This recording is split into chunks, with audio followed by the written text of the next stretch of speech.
Selamat datang di Pojok Santai, channel khusus yang membahas komik dan novel dengan cara asyik. Wiro tak pernah menduga, pasca sang guru Eyang Sinto Gendeng selesai bersenandung, tiba-tiba menyarankan serangan mematikan. Sanggupkah Wiro menghadapi serangan-serangan mematikan ini? Yuk, langsung saja disimak video kali ini.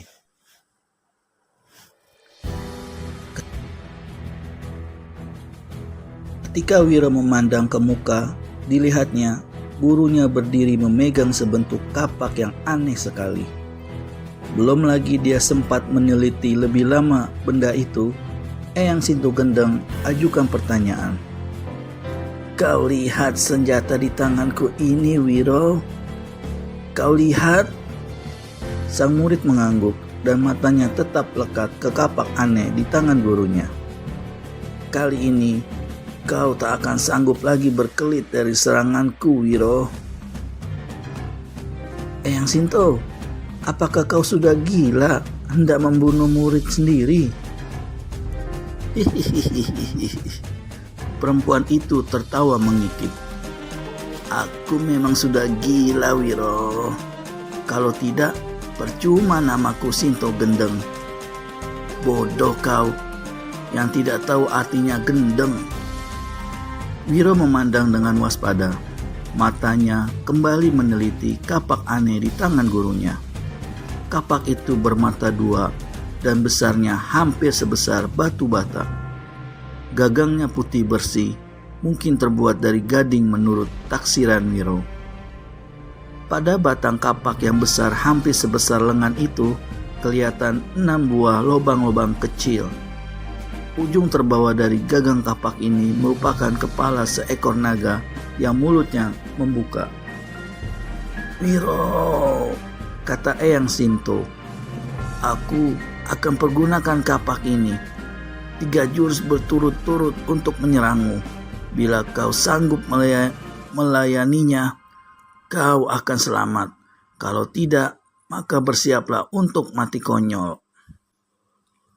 Wiro Saksana kertakan geraham. Dia hendak menjauhi kata-kata gurunya itu. Namun sebelum mulutnya terbuka, Eyang Sinto Gendeng sudah berseru, "Ini jurus pertama, Wiro." Si tua Sinto Gendeng menerjang ke muka. Kapak besar di tangan kanannya membabat kian kemari dalam jurus orang gila mengebut lalat. Ketika tadi Wiro Saksana memainkan jurus itu dengan mempergunakan sebilah keris, kehebatannya sudah luar biasa, apalagi kini penciptanya sendiri yang melakukannya. Maka dahsyatnya bukan olah-olah.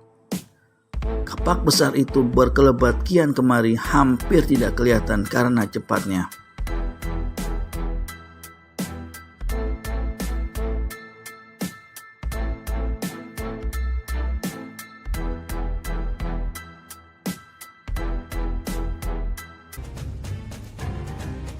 Angin deras bersiuran mengibar-ngibarkan pakaian Wiro.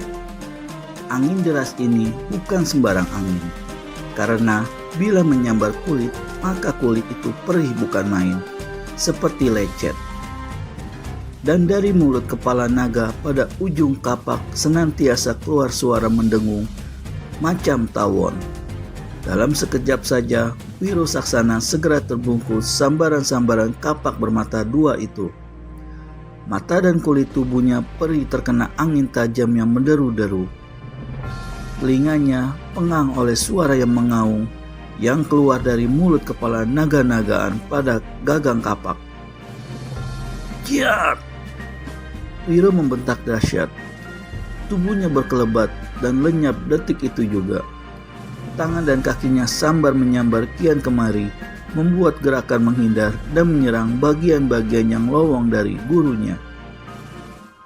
Tapi mana dia sanggup menghadapi senjata aneh yang dahsyat itu?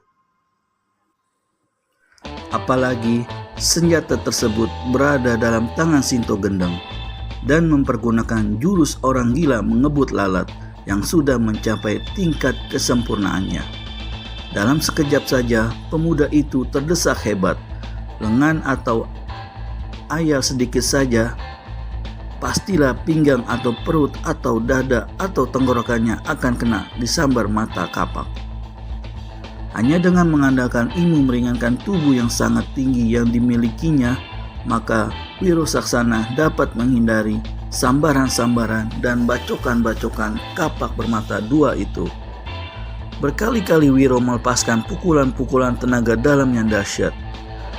Namun angin pukulannya terbendung, bahkan dihantam buyar oleh angin tajam yang menderu yang keluar dari senjata di tangan gurunya. "Senjata edan," maki Wiro Saksana. Tiba-tiba dijatuhkannya tubuhnya ke bawah. Serentak dengan itu tangan kanannya dengan jari-jari ditekuk ke dalam meluncur ke arah sambungan siku Eyang Sinto Gendeng. Tapi pada detik itu pula kaki kanan sang guru menyapu dari atas ke bawah mencari sasaran di kepala Wiro Saksana. Mau tak mau pemuda terpaksa jatuhkan dan gulingkan diri di tanah. Dengan demikian, maka berakhirlah jurus pertama yang penuh kehebatan itu. Sinto Gendeng berdiri dengan dada turun naik. "Kini jurus kedua, Wiro," katanya. Kedua kakinya dipentang lebar-lebar. Tubuhnya membungkuk ke muka, sedikit. Sedang kapak di tangan kanannya dipegang lurus-lurus ke muka ke arah Wiro Saksana. Dari balik pakaian hitamnya, Eyang Sinto Gendeng mengeluarkan benda hitam yang berkilauan ditimpa sinar matahari. Wiro tak dapat memastikan benda apa yang ada dalam tangan kiri gurunya itu.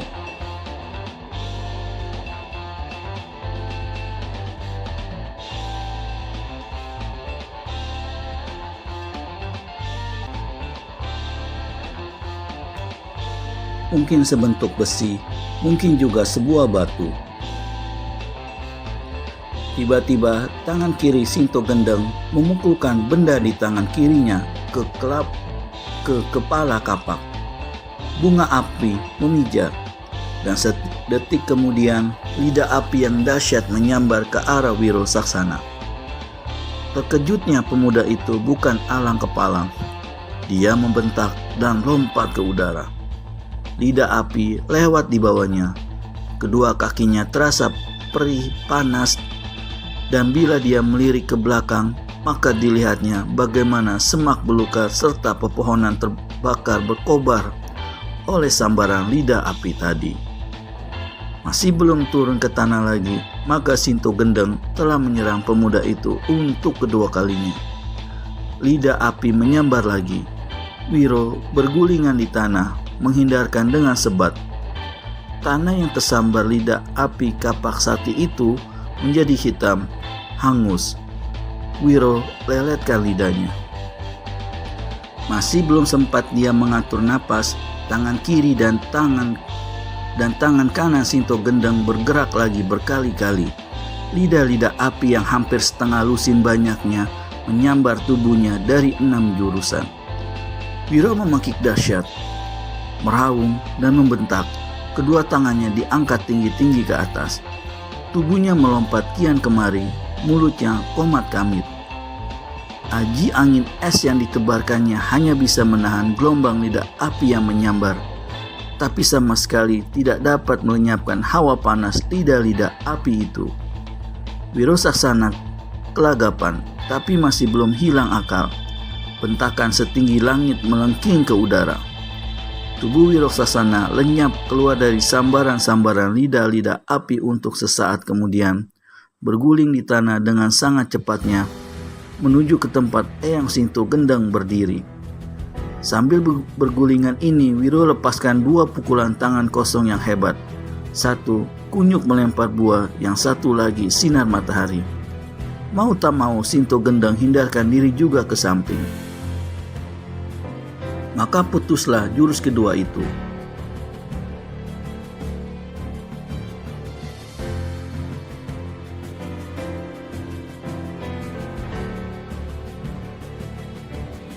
Wiro Saksana berdiri dengan tubuh berkeringat dingin. Di belakangnya, kobaran api masih juga membakari semak belukar dan daun-daun pepohonan. Gurunya dilihatnya berdiri tegak tak bergerak. Benda yang di tangan kirinya tadi ternyata adalah sebuah batu api dan kini sudah disimpannya kembali di balik pakaian hitamnya. "Jurus terakhir, Wiro," kata Eyang Sinto Gendeng. Pemuda itu tahu kalau dua jurus pertama tadi hebatnya bukan olah-olah, maka jurus ketiga atau yang terakhir ini tentu lebih dahsyat lagi. Karenanya dia benar-benar lebih waspada dan teliti kini.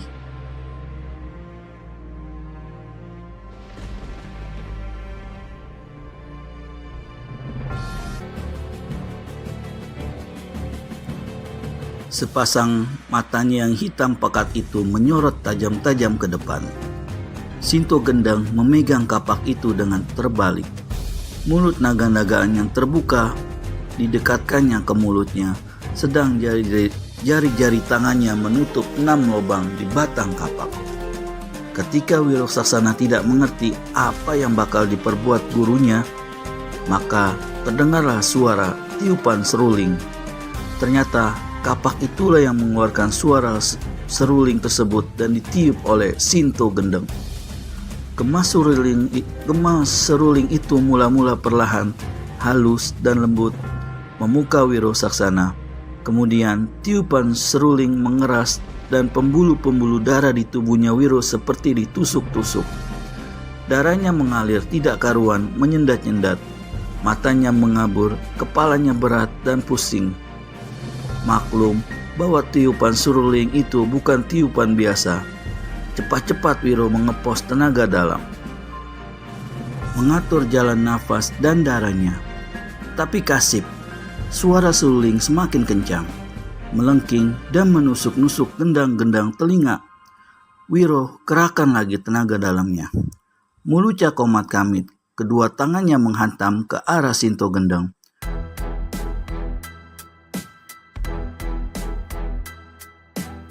Tapi sang guru kini tidak di tempat, melainkan berlari-lari sebat mengelilingi pemuda itu. Wiro membentak, tapi suaranya tidak keluar. Dari melompat, tapi tubuhnya terhuyung. Seluruh kekuatan luar dan dalamnya punah oleh tiupan seruling. Pinggangnya tertekuk ke muka. Mendadak samar-samar ingatan jernih melintas di otaknya. Cepat-cepat pemuda ini menutup indera pendengarannya. Sukar sekali mula-mula karena saat itu kedua liang telinganya sudah mengeluarkan darah. Tapi dengan kerahkan segala sisa tenaga yang ada, pemuda ini sanggup juga menutup pendengarannya. Begitu suara seruling lenyap dari telinganya, maka perlahan-lahan tenaga luar dan dalamnya yang tadi punah kini datang kembali. Tapi rasa yang menusuk-nusuk pembuluh-pembuluh darahnya masih belum lenyap. Karenanya diaturnya jalan nafas dan darahnya.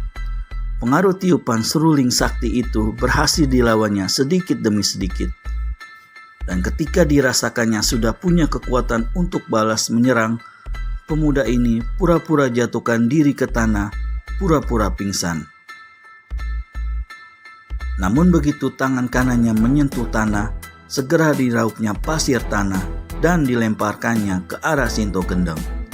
Ratusan pasir yang sudah diisi dengan aji, angin puyuh, itu menderu ke arah mulut naga-nagaan dan lobang-lobang di gagang kapak. Ratusan butir lagi menyerang ke muka Sinto Gendeng.